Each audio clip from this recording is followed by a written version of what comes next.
Hi, my name is Lana and I'm a junior at the Miami Valley School. And today I'm going to be talking about a class I'm taking this spring semester, and this class is on Buddhism. So in this video, I guess I'll just talk about why I decided to take the class, what we've been up to, and like what I've learned and how it's applied to my daily life, I guess. So starting off light, I decided to take Buddhism because I don't really know anything about it. Like going into the class, I didn't really know anything. Um, Most of my knowledge about like Buddhism has come from pop culture, and most of my knowledge is from a very Western perspective. And I figured why not learn about Buddhism spring semester? So yeah, it's very fascinating to me. And diving in, so far we've done some light meditation, like the sitting meditation. We've done some laying down meditation. It's all guided with this guy named Reggie Ray. I think that's the guy that's guiding the audios that we listen to. And I'll talk about my experiences with meditation later. But we've done some light meditation. We have gone into this book called Secret of the Vajra World, and it is by Reggie Ray, and he's an author and a Buddhist, and his book is quite good. It's quite easy to follow once you pick up all the names of the people and stuff like that. But this book talks a lot about Tantric Buddhism and Buddhism in Tibet. And going to this class, I knew Buddhism was very prominent in Tibet, but I didn't exactly know like what Tantric Buddhism was or like what Tibetan Buddhism was. And the book really goes into like Tibetan culture, the Tibetan people, and the influence of Buddhism in the shaping of all that. So it goes quite in depth in that. And we're only on chapter 4, so right now we're talking a lot about like historical figures, important monks that like influenced Tibetan Buddhism and stuff like that. So yeah, we've kind of just began the book, but so far it's pretty good, quite interesting. But I guess I'll talk about meditation now. So a big part of the class is meditating, and going to the class, I never really meditated.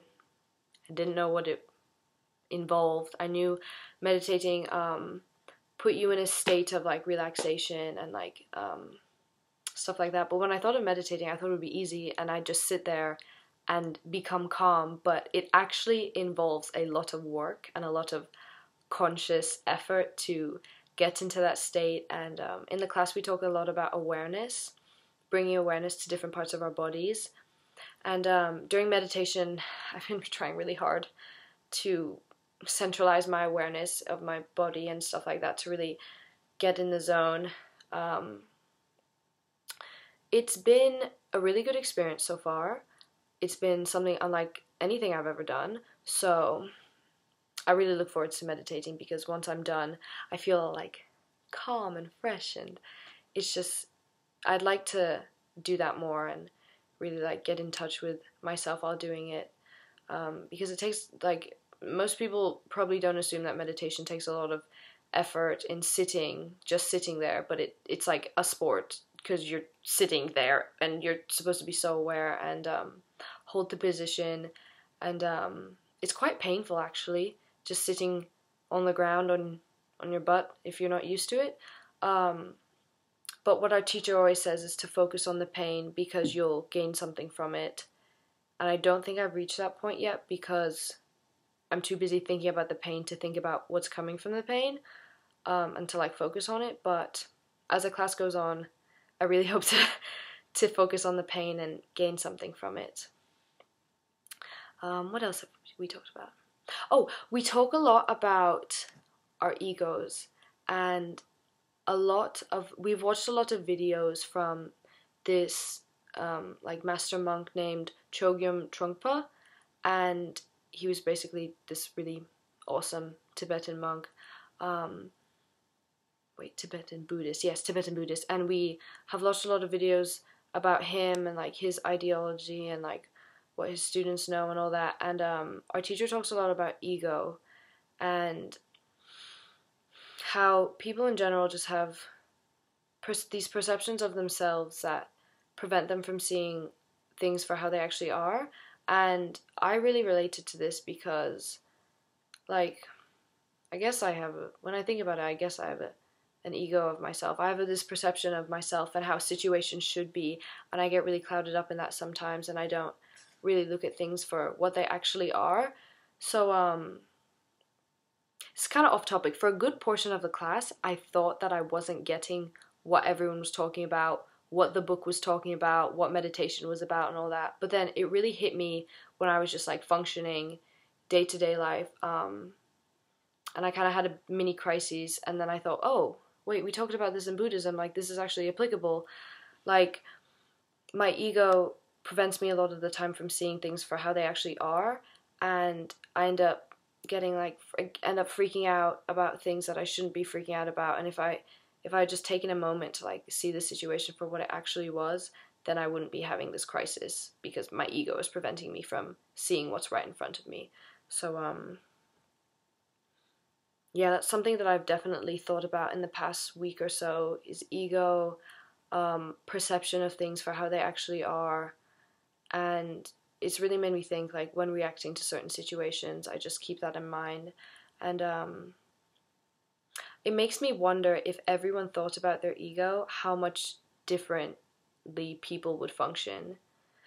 So that's just food for thought that the class has made me think about. What else have we done? That's basically all that we've physically done. We've had a lot of great discussions. Everyone's input is all varying, but I can tell that the class is opening up to the reading, definitely, and to the talks about ego and stuff like that. I guess where I'm at now is that I'm trying to understand the book a bit better. I'm not sure if I get what the book's about. I'm really trying. But yeah, that's the Buddhism reflection part 1, I guess. I look forward to meditating, look forward to talking about ego more, and just look forward to tuning in on discussions, because in the moment I don't realize what I'm gaining from it, but later on in a situation, just like in daily life, whether I'm driving and someone cuts in front of me, or like someone's being obnoxious in the lunchroom, or I have a fall or something, in those types of like day-to-day situations, it really makes me think about the philosophies that we're talking about in Buddhism class. So thank you for watching my reflection video. I hope you enjoyed. I hope you take away from this thinking about maybe your ego and your perception of things, because I think that's the biggest thing I've taken away from this class so far. So yeah, I look forward to what's to come. Thank you for watching.